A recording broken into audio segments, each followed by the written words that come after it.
മതവർഗീയവാദികളുടെ കൊലക്കത്തിക്കിരയായ ABVP നേതാവ് വിശാലിന്റെ വീരബലിദാനത്തിന് ഇന്ന് 14 വയസ്സ് തികയുകയാണ്. 2012 ജൂൺ 17-നാണ് ചെങ്ങന്നൂർ ക്രിസ്ത്യൻ കോളേജിൽ വെച്ച് ക്യാമ്പസ് ഫ്രണ്ടിന്റെ ഭീകരരുടെ ആക്രമണത്തിൽ പരിക്കേറ്റ് വിശാൽ കൊല്ലപ്പെടുന്നത്. വിശാലിന്റെ വീട്ടിലും ക്രിസ്ത്യൻ കോളേജ് കവാടത്തിലും RSS ABVP പ്രവർത്തകർ പുഷ്പാർച്ചനയും സാംഘികം നടത്തുകയാണ്. സുധീഷ് ഗോപാൽ കോട്ടയിലെ വിശാലിന്റെ വസതിയിൽ നിന്നും ചേരുന്നു.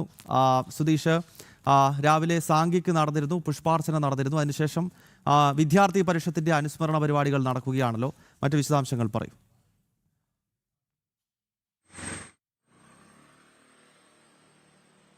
ഇപ്പോൾ ക്രിസ്ത്യൻ കോളേജിന് മുന്നിലാണ് ഈ വിശാൽ കൊല്ലപ്പെടുന്ന. ഇവിടെ വെച്ചാണ് കുത്തേറ്റത്. ക്യാമ്പസ് ഫ്രണ്ട് പ്രവർത്തകർ അതിക്രൂരമായ വിശാലിനെ കുത്തി പരിക്കേൽപ്പിച്ച ആ സ്ഥലത്താണ് ഇപ്പോൾ പുഷ്പാർച്ചന നടക്കുന്നത്. ABVPയുടെ നേതൃത്വത്തിലാണ് പുഷ്പാർച്ചന ചടങ്ങുകൾ. സംസ്ഥാന സെക്രട്ടറി യദു കൃഷ്ണൻ അടക്കമുള്ള പ്രവർത്തകരാണ് ഇതിൽ പങ്കെടുക്കുന്നത്.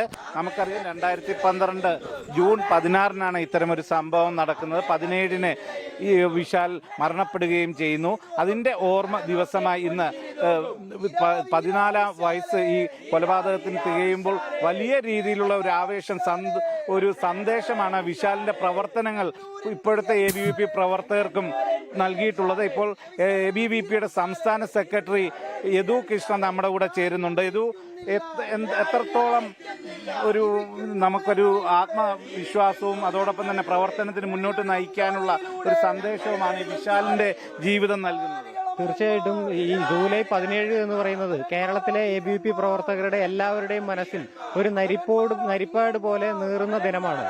വിശാലേട്ടൻ അദ്ദേഹത്തിന്റെ ജീവിതത്തിലൂടെ പകർന്നു തന്നിട്ടുള്ള ആദർശം അത് എക്കാലവും നമ്മളുടെ മുന്നോട്ടുള്ള പ്രവർത്തനത്തെ വലിയ രീതിയിൽ സ്വാധീനിക്കുന്നതാണ്. കാരണം വിദേശ രാജ്യത്ത് പഠിച്ചുകൊണ്ടിരുന്ന ഒരാൾ നമ്മളുടെ രാജ്യത്തെ സ്നേഹിക്കുന്ന ആ സ്നേഹം കൊണ്ട് മാത്രമാണ് കേരളത്തിലേക്ക് വരികയും ഈ NSS കോളേജിൽ പഠിക്കാൻ വേണ്ടി ചേരുകയും ചെയ്തത്.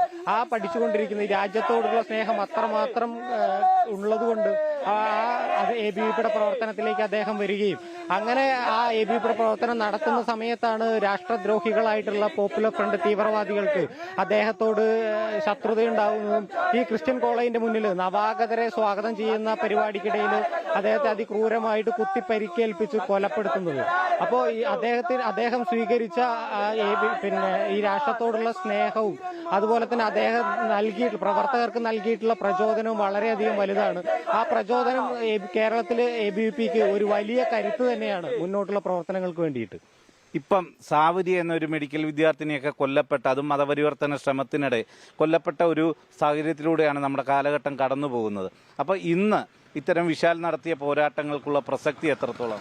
തീർച്ചയായിട്ടും വളരെ മുൻകാലങ്ങളിൽ തന്നെ ഇത്തരത്തിലുള്ള രാഷ്ട്രദ്രോഹ പ്രവർത്തനങ്ങളും മതപരിവർത്തന പ്രവർത്തനങ്ങളും ഒക്കെ മുൻകൂട്ടി കണ്ട വ്യക്തിയാണ് വിശാൽ. അദ്ദേഹം അതിനെതിരെ നടത്തിയ പ്രവർത്തനങ്ങളാണ് ഈ പോപ്പുലർ ഫ്രണ്ട് പോലുള്ള തീവ്രവാദ സംഘടനകൾക്ക് അദ്ദേഹത്തോട് ശത്രുതയുണ്ടാവാനും ഇതുപോലെ അദ്ദേഹത്തെ അതിക്രൂരമായിട്ട് കൊലപ്പെടുത്തുവാനും കാരണമായത്. ഇന്നത്തെ കാലത്തും അത് നമ്മളുടെ സമൂഹത്തിൽ കൂടി വരുന്ന സാഹചര്യമുണ്ട്. ഭരണകൂടത്തിന്റെ എല്ലാവിധ ഒത്താശയും അതിനുണ്ട്. കാരണം നമുക്ക് വിശാലേട്ടന്റെ കേസ് നോക്കിക്കഴിഞ്ഞാൽ തന്നെ മനസ്സിലാവും ഭരണകൂടത്തിന്റെ മുഴുവൻ സ്വാധീനം ഉപയോഗിച്ചുകൊണ്ട് ആ കേസിനെ ഏത് തരത്തിലാണ് അട്ടിമറിച്ചത് എന്നുള്ളത്. അപ്പോൾ ഇന്നത്തെ കാലത്തും ഇത്തരത്തിലുള്ള രാഷ്ട്രവിരുദ്ധ ശക്തികൾ നമ്മളുടെ ക്യാമ്പസിലും സമൂഹത്തിലും ഏറി വരുന്നുണ്ട്. അപ്പോൾ അതിനെതിരെ ശക്തമായിട്ടുള്ള ഒരു പോരാട്ടത്തിന് നമ്മൾ തയ്യാറാവേണ്ടതുണ്ട്. അതിനുള്ളൊരു പ്രചോദനം കൂടിയാണ് വിശാലേട്ടൻ നമുക്ക് നൽകുന്നത്.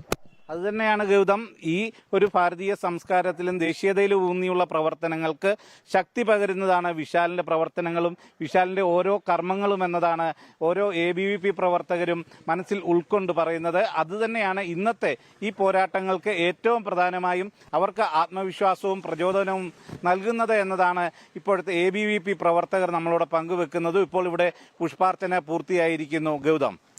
ഓക്കെ സുധീഷ്, വ്യക്തമാണ്. 2012 ജൂലൈ മാസം 16-ാം തീയതിയാണ് ഇപ്പോൾ സുധീഷ് ഗോപാൽ നിൽക്കുന്ന ചെങ്ങന്നൂരിലെ ക്രിസ്ത്യൻ കോളേജ് കവാടത്തിൽ നവാഗതരെ സ്വാഗതം ചെയ്യുകയായിരുന്നു. സരസ്വതി പൂജ നടത്തി അന്നത്തെ ABVPയുടെ ചെങ്ങന്നൂർ നഗറിന്റെ പ്രസിഡന്റായിരുന്ന വിശാൽ V. കുമാർ, പുറത്തുനിന്നെത്തിയ പന്തളം ഭാഗത്ത് നിന്നെത്തിയ ക്യാമ്പസ് ഫ്രണ്ടിന്റെ ഇസ്ലാമിക ഭീകരവാദികൾ വിശാലിനെ കുത്തിപ്പരിക്കേൽപ്പിച്ചു. പിന്നീട് ജൂലൈ 16-ന് അർദ്ധരാത്രിയിൽ വിശാലി ലോകത്തോട് വിട പറഞ്ഞു. പിന്നീടുള്ള ദിവസങ്ങളിൽ വലിയ പ്രതിഷേധം കേരളമൊട്ടാകെ അലയടിക്കുന്ന കാഴ്ചയാണ് കണ്ടത്. അടുത്ത കാലത്ത് ഈ ക്യാമ്പസ് ഫ്രണ്ട് ഭീകരന്മാരെ കോടതി വെറുതെ വിട്ടത് അതിലും വലിയ പ്രതിഷേധത്തിന് വഴിവെച്ചിട്ടുണ്ട്. രാഷ്ട്രീയ സ്വയംസേവക സംഘത്തിലൂടെയാണ് വിശാൽ വി കുമാർ സംഘടനാ പ്രവർത്തനത്തിൽ വളരെ സജീവമാകുന്നത്. കോട്ടയിൽ കൊച്ചുകുട്ടികളെ കൂട്ടി എന്നും ശാഖയിലേക്ക് പോകുന്ന വിശാലിൻ്റെ ആ ഒരു ഓർമ്മ അവിടുത്തെ മുഴുവൻ ജനങ്ങളുടെയും മനസ്സിൽ നിൽക്കുന്നു. ഇന്ന് രാവിലെ രാഷ്ട്രീയ സ്വയംസേവക സംഘത്തിന്റെ സാംഘിക് വിശാലിന്റെ വീട്ടിലുണ്ടായിരുന്നു. അതിനുശേഷം ഇപ്പോൾ ക്രിസ്ത്യൻ കോളേജിൽ അഖില ഭാരതീയ വിദ്യാർത്ഥി പരിഷത്തിന്റെ അനുസ്മരണ സമ്മേളനം നടക്കുന്നു. ABVPയുടെ സംസ്ഥാന സെക്രട്ടറി യദു കൃഷ്ണൻ ഉൾപ്പെടെയുള്ളവർ ആ പരിപാടിയിൽ പങ്കെടുക്കുന്നുണ്ട്. സുധീഷ് ഗോപാലാണ് വിശദാംശങ്ങൾ നൽകിയത്.